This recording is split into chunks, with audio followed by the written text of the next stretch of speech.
So what do you do if you're a well-intentioned American citizen, a citizen of the West, and all you're hearing is just this awful news out of Israel, how Israel is committing the most god-awful atrocities against the poor, innocent Palestinians? What do you have to say?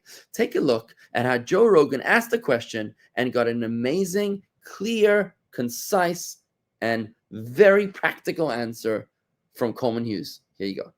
30,000 innocent civilians in response to something that killed 1,200 innocent civilians, and you're continuing to bomb an area into oblivion. That is at least the steps of genocide, or a form of genocide. So when you say 30,000 civilians, it's not 30,000 civilians that have been killed, though. How many thousands have been killed? So according to Gaza Health Ministry, which is run by Hamas, the number they have is 32,000, but they don't distinguish between Hamas and civilians.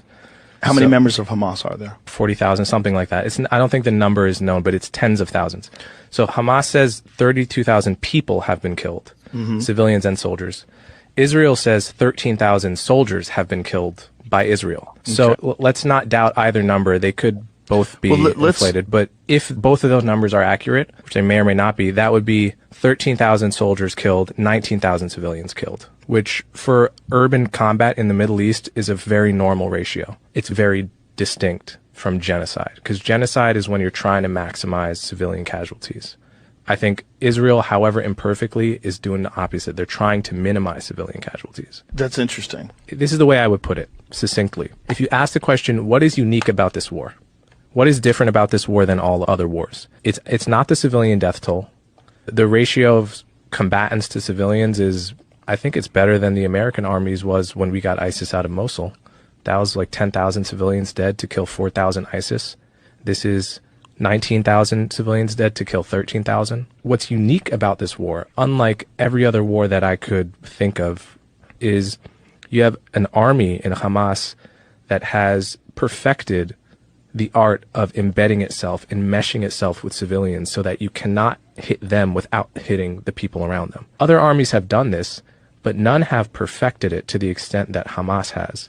And yes, I agree with all of the absolute tragedy and suffering of the Palestinian people, but what creates that is the way Hamas fights. And either we can say one of two things. We can either say Israel doesn't have a clean shot and they have to let Hamas get away with it because it's too much to bear. But then we are essentially creating a situation where terrorists have found the perfect solution, which is that you can cross the border, go house to house slaughtering your enemies, and then hide behind your own people and they can do nothing about it. It's a perfect strategy.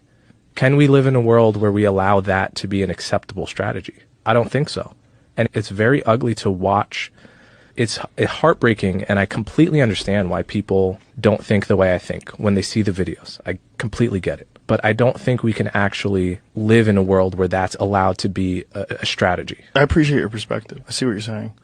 You clearly know more about it than I do. Strength to Joe Rogan for accepting this very clearly elucidated explanation by Coleman Hughes. But what's interesting is that it's very consistent with what the Torah has to say. The Torah tells us that when someone's trying to kill you, you must rise and kill them first. It's called the law of the Rodef, R-O-D-E-F. When someone's rising up to kill you, you got to rise up and kill them first. But what happens if you are unable to kill them because they're hiding behind an innocent civilian?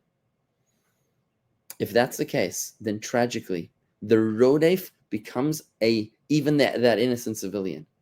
If you have no other choice but to take out the aggressor together with the unclean shot that you have because they've perfected the art of embedding themselves inside of civilian situations, yes, you've got to try every single thing that you can in order to mitigate civilian deaths, but you cannot throw in the towel and say, I give up.